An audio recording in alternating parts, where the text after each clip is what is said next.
Hello everyone and welcome to my channel. My name is Crown and today we are going to have some more stories that I hope that you will enjoy. But before we start, it will be so much appreciated if you would subscribe to the channel, like the video if you enjoyed it, and maybe leave a comment down below.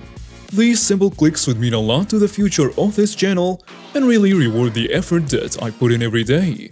And now, without further ado, let's go! I've gotten permission by my older sister to write this story. I am not the one doing the revenge here. Rather, my father, uncles, and a few gang members. My parents came to the United States in 1987, coming from Zacatecas, Mexico. A few of my uncles and aunts were living here in South Central LA before my parents came in.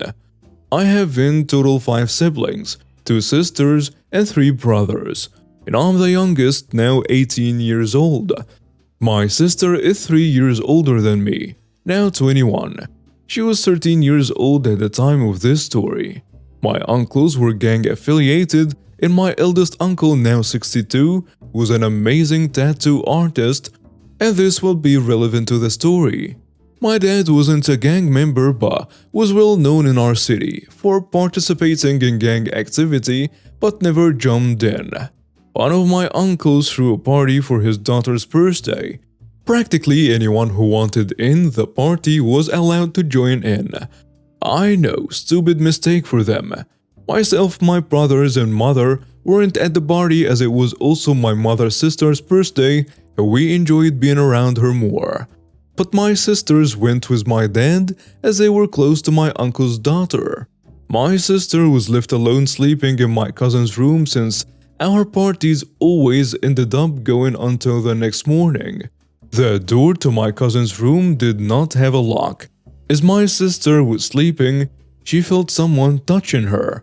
As she woke up, she realized it was a boyfriend of one of our older cousins, 17. The boyfriend was 19 at the time. Nothing was known beyond that until a month later when my sister had finally told my mom. Brave of her since she was only 13.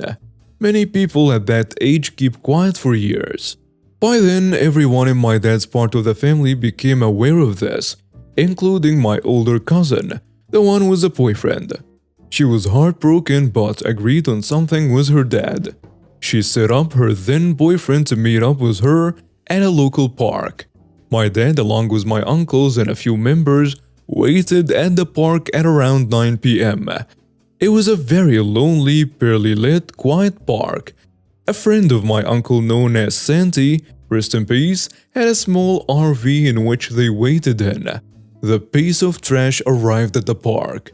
And that's when my dad and the rest ran up to him and started beating him until they dragged him into the RV. They then arrived at my uncle's place, the one who did tattoos. Once they arrived, they took him inside where my uncle was ready with all his equipment and gave him some new artwork all over his face, neck, head and hands. All over.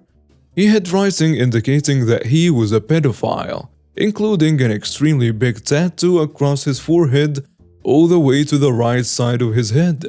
They waited until he woke back up at around 2 a.m. and they dumped him in front of his father's house, not to be discovered by neighbors until the sun came out. My father left a heavy well-written note on the door of the piece of trash dad's house.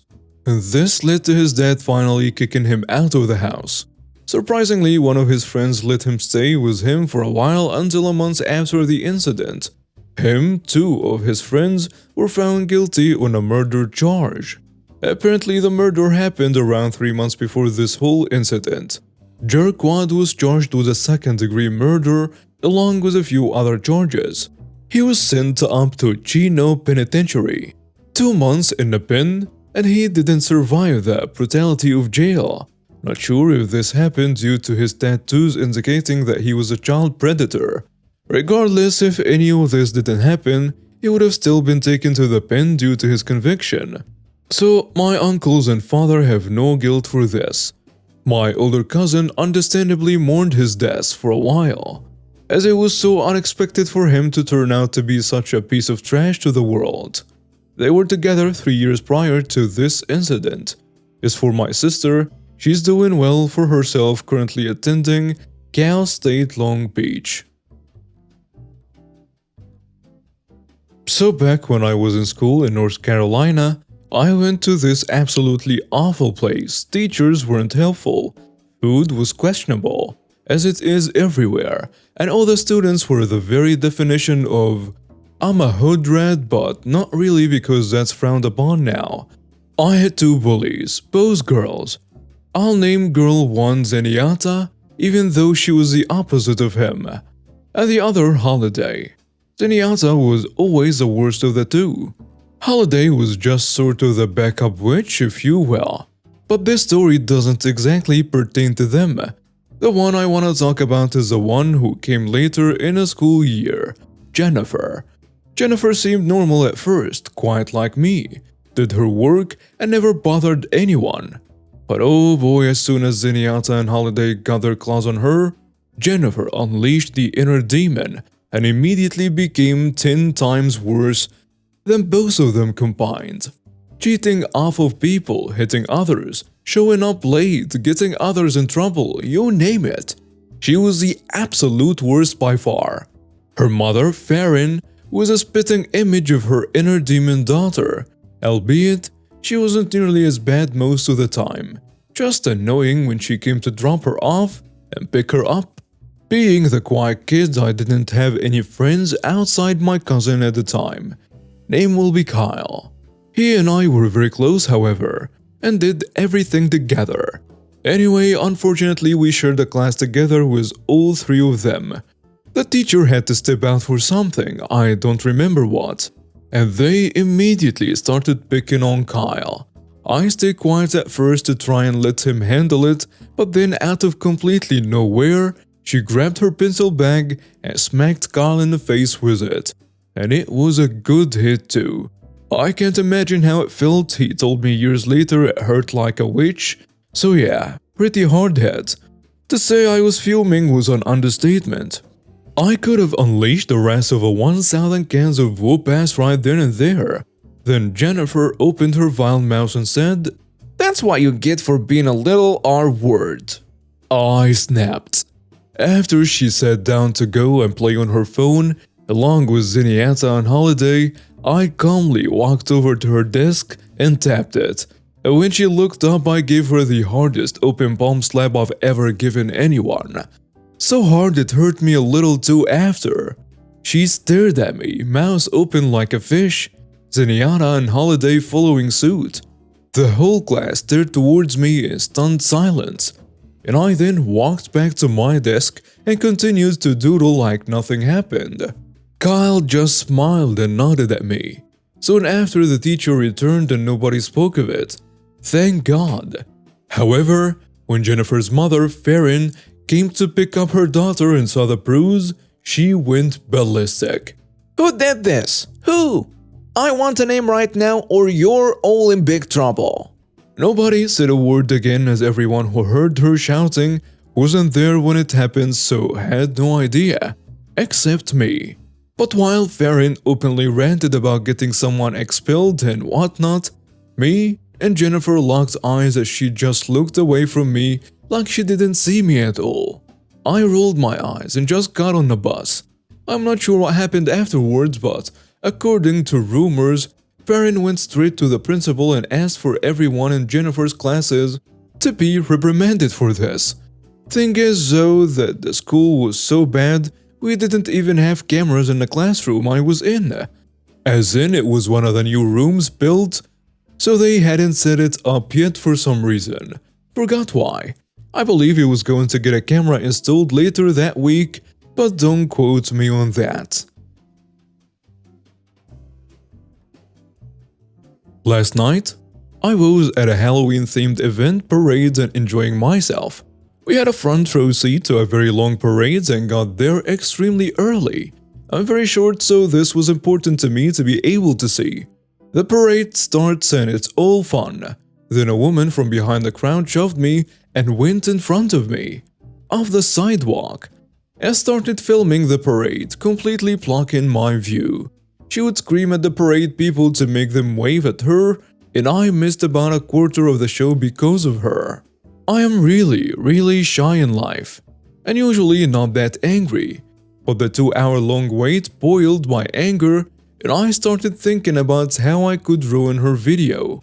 I started yelling swear words and she didn't notice at first until I yelled. Lady with blonde hair in front of me just said she likes weird things. She turned around and told me, "Seriously? I'm filming here." I replied, "Go to another spot because I won't stop." She started to yell, but the parade security came to tell her to go back on a sidewalk. No one was letting her back on a sidewalk where I was. I hope my voice comes through on most of her videos, and she can show them to anyone.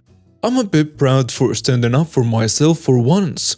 I'm also glad there were no kids around me, just teens. I did check before I did that.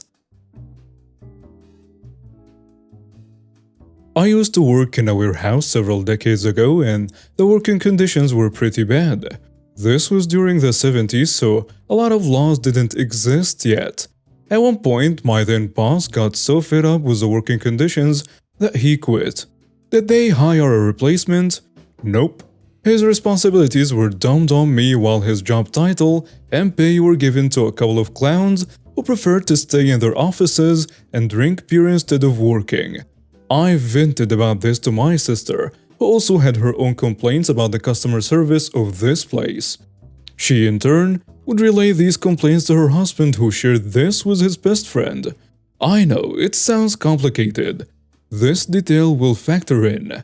One day everything came to a head. One of the beer drinkers was out due to major surgery.